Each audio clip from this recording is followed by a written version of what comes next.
Hoy cumplimos 20 programas y para celebrarlo hemos traído, hemos programado a un personaje, un gran santo de la Iglesia Católica, San Juan María de Vianney, más conocido como el Santo Cura de Ars. Y para presentárnoslo, le pedimos a nuestra camarada Kathleen que haga la presentación. ¿Cómo estás, Kathleen? Adelante.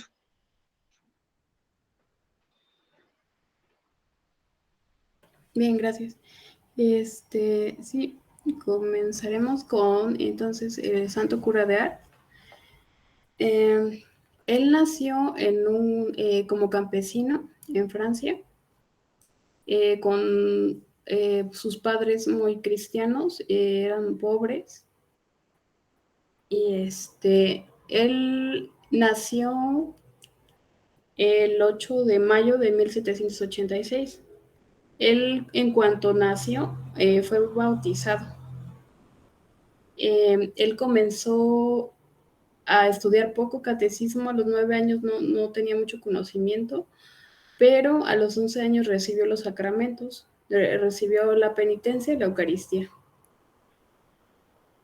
Eh, Cabe señalar que en estos tiempos donde él comenzó cuando era joven, todavía, que pastoreaba las ovejas en la finca de su padre, estaba la Revolución Francesa, que como conocemos muchos, fue la persecución contra la Iglesia por parte de los liberales en Francia.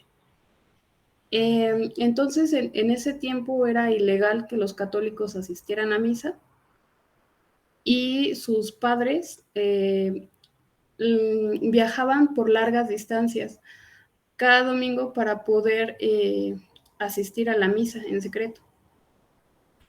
Él, por todo esto, veía a los sacerdotes como héroes,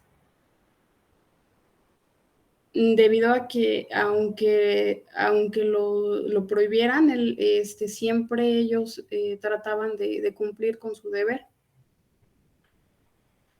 Cuando terminó ya cuando terminó la persecución, ya empezaron poco a poco a poder asistir sin tanta restricción a la misa, y él comenzó a acercarse a la vocación de sacerdote. Bueno, que también por esta misma admiración que él tenía por los sacerdotes fue que también le nació esta vocación, ¿no?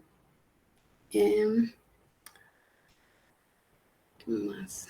El obispo, bueno, él estuvo como no era muy bueno para las letras y para aprender todo esto que pues tiene todo este estudio que tiene que tener un sacerdote, y pues le costaba mucho trabajo. Entonces, pues estuvo insistiendo, eh, pero lo reclutaron para entrar a combate. Y aunque él estaba estudiando para ser sacerdote, pues aún así como hacía falta gente para luchar, lo llevan, lo reclutan al ejército, y pues ya terminando todo esto, regresa nuevamente al seminario, ingresa a la edad de 25 años y comienza con sus estudios, igual, ¿no? Con el mismo problema de que se le complicaba. Eh, pero en 1815, pues ahora sí ya es ordenado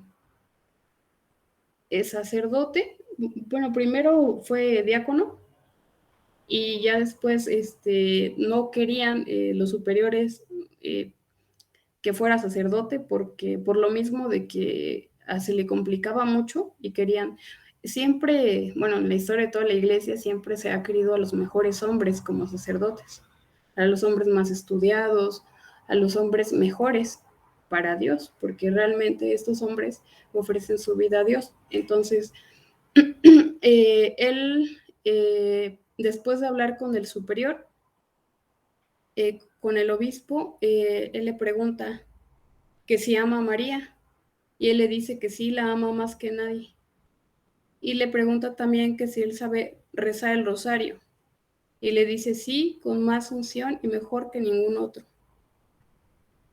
Con esas respuestas, el rector lo ordena como sacerdote y porque dice que él lo hará mejor que ningún otro.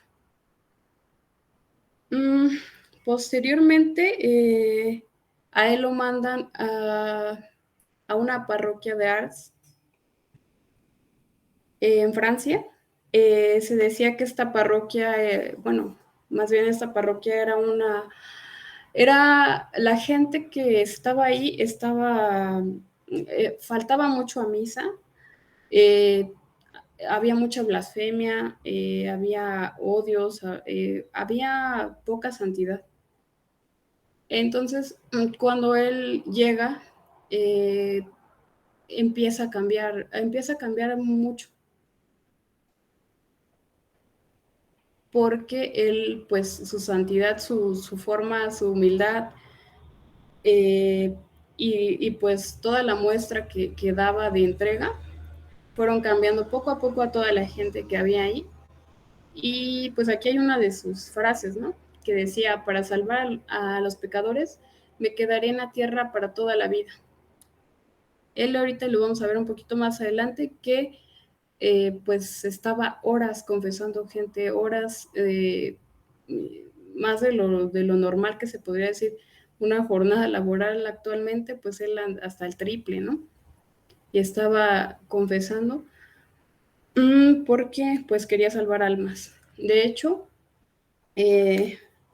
con frecuencia la gente le decía a San Juan María Vianney: señor cura, usted estará muy cansado de tanto confesar.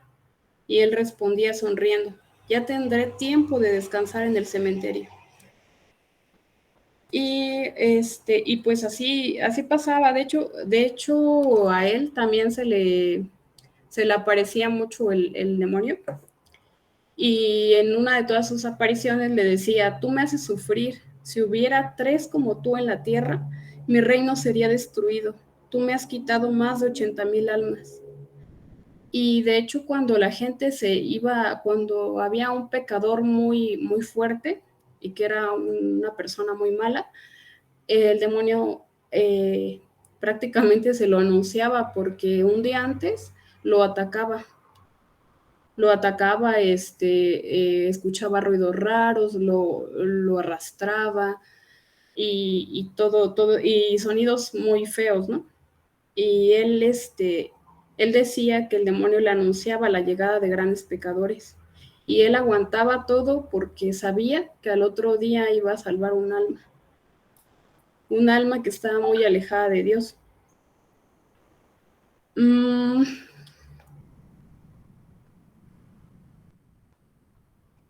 era,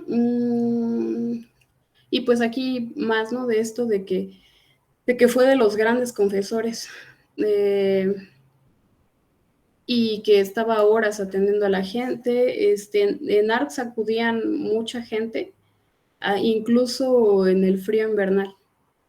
Entonces, como lo que les comentaba, de ser un pueblo muy alejado de Dios, poco a poco, con la ayuda del santo cura, comenzaron a hacer un pueblo más santo, y ya no se parecía al pueblo que era antes de llegar. También durante la tarde empezaba más o menos entre 16 y 18 horas. Entonces, pues imaginemos cuánto dormía, ¿no? Casi no dormía nada. Durante el último año de su vida, el número de peregrinos que fueron a su encuentro llegaría a 100,000 o 120,000. Y pues algunas cosas de su legado, de lo que heredó, fue que estableció un hogar y escuela para niños abandonados y huérfanos. Porque él estaba muy preocupado a raíz de toda la guerra que hubo en Francia contra los sacerdotes que cortaban cabezas, porque querían reemplazar a Dios. Tenía pues estaba preocupado, ¿no? De que la gente pues no podía ser instruida por todo este desorden. Y él usaba sus homilías para tratar de enseñar sobre la fe a la gente. Pues esto ya lo comenté, que es el más grande confesor de su tiempo, y esto es porque a pesar de que él no era tan bueno en los estudios, que siempre se esforzaba, pero se le dificultaba mucho, él tenía el don de entender a la gente y de entender su corazón y la mente del pueblo. Entonces, cuando la gente le platicaba sus pecados, él tenía el don de poder aconsejar a la gente para que cambiara su estilo de vida, para que cambiara, para que se convirtiera. Y pues la gente por eso lo buscaba mucho, ¿no? Recibió grandes peregrinajes por lo mismo, ¿no? De que era un buen confesor y mucha gente ya sabía de cómo él era, de su ejemplo de él, pues llegaba gente de muchos lugares para ser confesados por él. Algunas otras frases que él solía decir es que me decía con frecuencia mi buena madre: mira, pequeño Juan, si te viera ofender al buen Dios, me harías tú más daño que cualquiera de mis hijos. Y otra, cuando estaba en el campo con mi pala y mi azón, rezaba. Otra, cuando yo era joven me decía: si fuera sacerdote me gustaría ganar muchas almas para el buen Dios. Otra, concédeme la conversión de mi parroquia, a cambio admito con gusto sufrir cuanto queráis por toda mi vida. Otra es: ¿qué hace el Señor? Tantas horas en el tabernáculo nos espera. Y pues la última que tengo es: Dios mío, cómo me pesa el tiempo con los pecadores, ¿cuándo estaré con los santos? Algunas de las anécdotas curiosas o algunas en relación con otros sería que, por ejemplo, San Agustín decía que el demonio era como un perro encadenado, que no te puede morder, pues a menos que te acerques a él, ¿no? Que estés jugando con él. Y el santo cura de Ars dice que la acción del demonio es limitada y algunas veces Dios lo suelta un poco la cuerda que lo encadena para que conozcamos de su existencia. Por eso muchos santos sí fueron, sí fueron testigos de verlo. En ocasiones el santo cura pues sí experimentó, pues como todos que tenemos esa debilidad humana, la tentación de abandonar su parroquia por sentirse con soledad y pues dejar atrás toda esta responsabilidad. Sin embargo, el pueblo nunca lo dejó y siempre estuvo ahí. En alguna ocasión sí se llegó a ir, pero fueron a hablar con él y regresó porque él, pues yo creo que de tanto que estaba tan entregado a las confesiones y todo, pues quería también un poco porque se la pasaba haciendo oración, se le pasaba pidiendo, o sea, no nada más se fue como así para deslindarse de todo, ¿no? Sino que se fue en algún momento por esto mismo, ¿no? De toda la presión, pero la gente pues siempre lo buscaba por su santidad y así hasta sus últimos días. Pues finalmente, pues aquí está una de sus frases, ¿no? Pero él muere, como les comentaba, entre miles de peregrinos que lo iban a ver. Y pues el 4 de agosto de 1859 fallece. Aquí tengo un link de la película que vamos a agregar en la transmisión para que la puedan ver. Ahí viene toda su vida y es muy buena. Y no sé si gusten comentar algo. No, pues el santo cura de Ars es una figura muy, muy importante y sobre todo Lo que me gustaría resaltar es, am, digamos que la falta de capacidad intelectual, ¿no? Con la que él se sentía y que fue uno de los obstáculos para poder llegar a sacerdote, pero por uno u otro medio recibió la ayuda de un muy amigo de él y pues mire, o sea, logró ser sacerdote. Otro santo que recuerdo que tenía poca capacidad intelectual, digamos, era San José de Cupertino. Y el santo cura de Ars, aún así, pues siguió empeñado en su vocación y pues fue uno de los más grandes sacerdotes del siglo XIX. Y a mí una frase que me gusta mucho de él es que si no te golpeas de frente contra el diablo, es que estás caminando en la misma dirección de él. Quiero resaltar esto porque, como mencionas, él fue atormentado por el demonio. ¿Por qué? Porque a pesar de que se pasaba jornadas largas eh, confesando a la gente, las pocas horas que tenía de sueño, pues el diablo hacía ruidos, no lo dejaba dormir, ruidos que venían del patio y en el patio no había nada. Una vez le pidió a un trabajador que se quedara con él, pues para que vea que si no había alguien que estuviera molestando, pensando pues que a lo mejor era algún gente vaga, pues que estuviera ahí haciendo travesuras. La primera noche que se quedó ese señor fue la última, porque él cuando se asomaba oía los mismos ruidos, se asomaba y no había nada. Entonces, no, pues espantado el pobre señor. Y ese tipo de encuentros con el demonio fueron durante muchos años, hasta que con tanta constancia el cura de Ars siguió con su vocación de estar confesando a la gente. Venían de toda Francia a confesarse con él. Como tú lo mencionas, tenía un don de poder también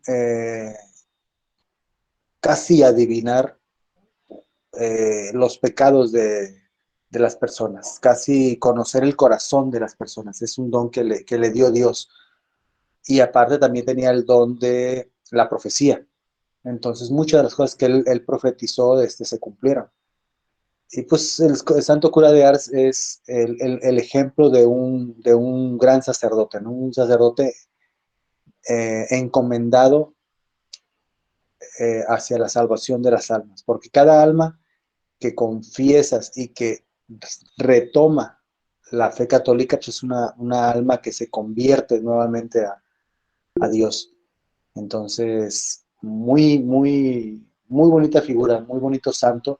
Y debo recordar también que su cuerpo está incorrupto en Ars. ¿Alguien quiera comentar algo más?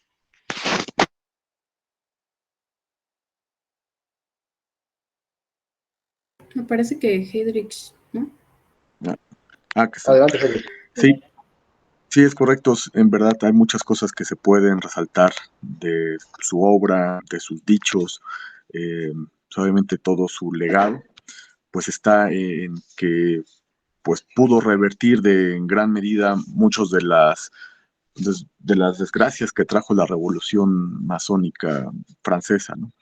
Y pues algo de que hay que resaltar, así como muy preciso, es la importancia de la santidad del sacerdocio y que pues viene precisamente desde que Jesucristo lo instituyó hasta la fecha, bueno, hasta antes del concilio al menos, ¿no?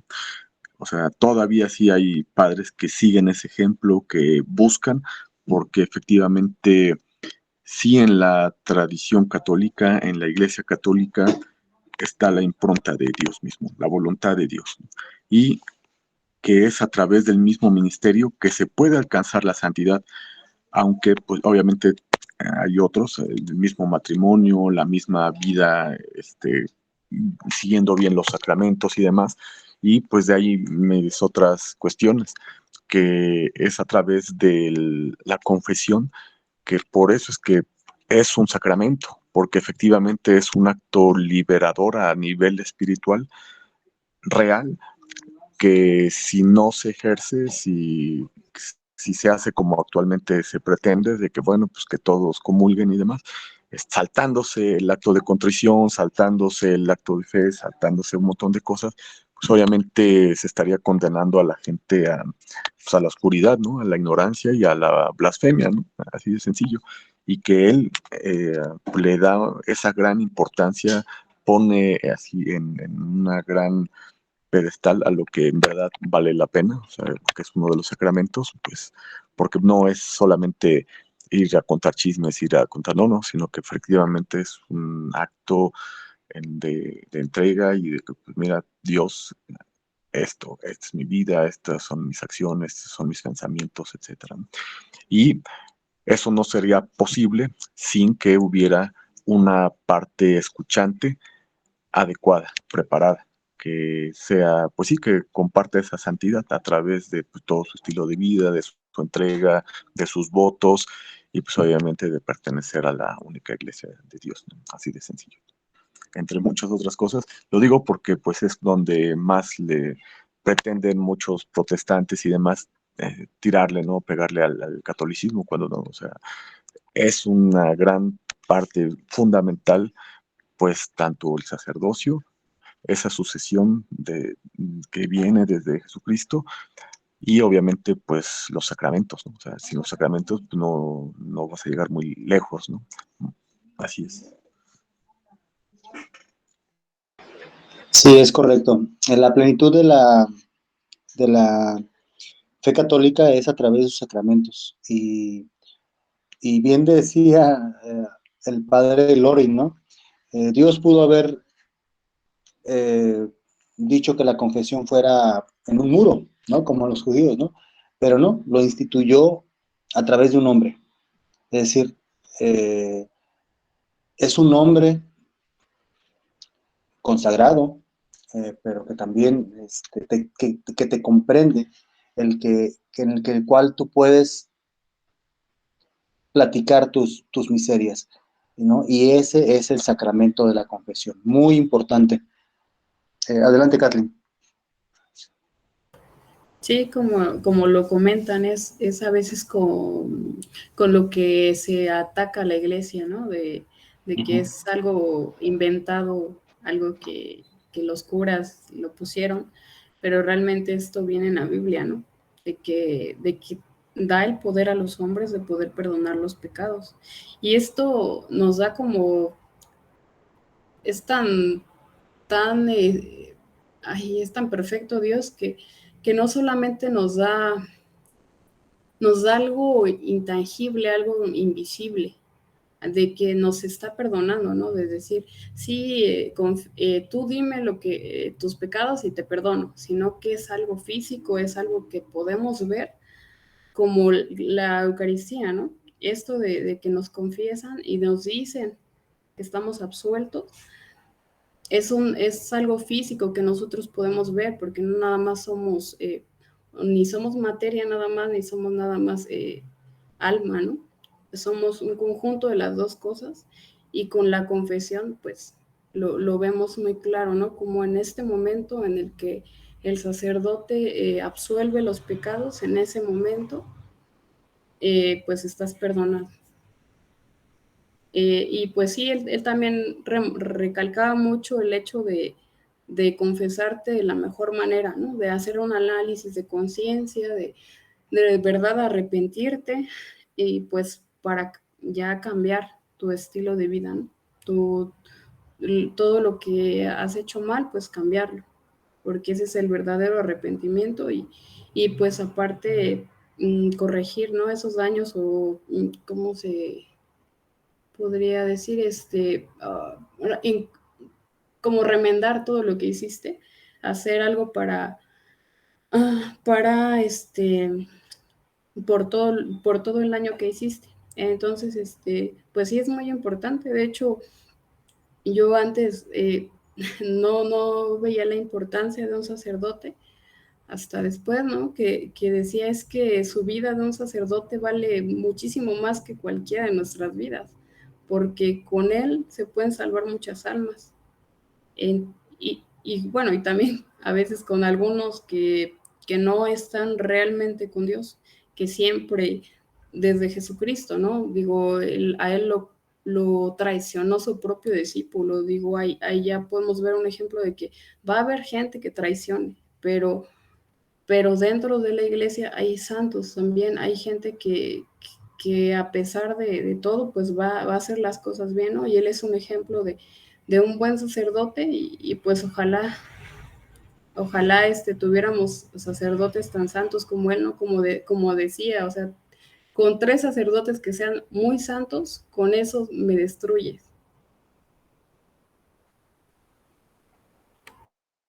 Y no sé si gusten agregar algo más o ya vamos cerrando. Catherine, ¿tienes algo para agregar? Si no, para cerrar el programa y recordar que la siguiente semana tenemos a un personaje nacionalista, pero del lado inglés, Rita Mosley. Se lo anunciamos de una vez por si se nos pasa más tarde, pero adelante, gente.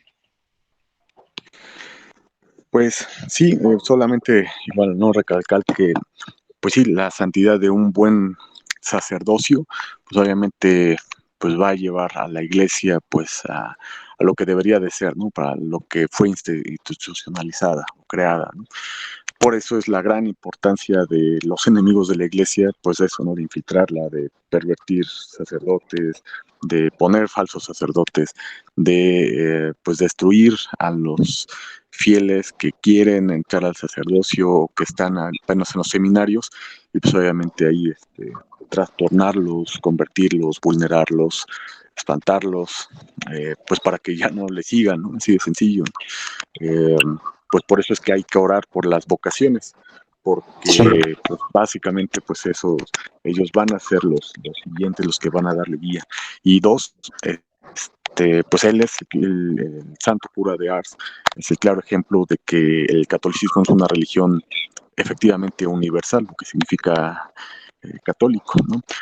Que puede ser que incluso haya un sacerdote como él que pues no tenía grandes dotes intelectuales, memoria y demás, y aún así con su pureza de corazón, de intenciones, con su fe, pudo llegar a serlo. Eso sería todo.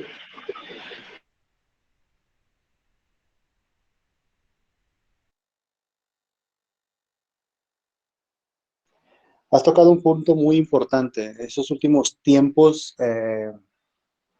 tan vertiginosos y problemáticos, uno de los problemas es la falta de vocaciones, ¿no?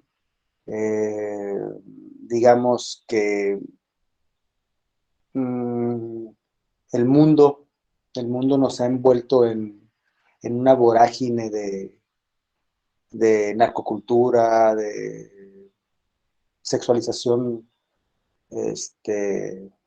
hegemónica.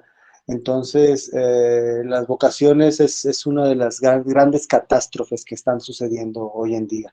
Y recordemos que como está la iglesia es como va a estar el mundo. Hay una relación, ¿no? La iglesia, que es una institución divina, cuando sufre la iglesia, también sufre el mundo. Entonces, pues que sirva este programa para pedir también por las vocaciones sacerdotales y que sean a ejemplo de este santo, de Santo Cura de Ars. Kathleen, me gustaría que cierres el programa y nos estamos sintonizando el siguiente viernes. Pues creo que ya se dijo todo y sí que rogamos por, bueno, más bien que el Santo Cura de Ars rogue por nuestros sacerdotes y que sean cada vez más como él, ¿no? Que tomen su ejemplo, como decías. Y por nuevas vocaciones sacerdotales, ¿verdad? Sí. Muy bien, señoras y señores, nos sintonizamos el siguiente viernes en un programa más de Confederación Iberoamericana de Nuestro Señor. Que viva Cristo Rey. Que viva Cristo Rey.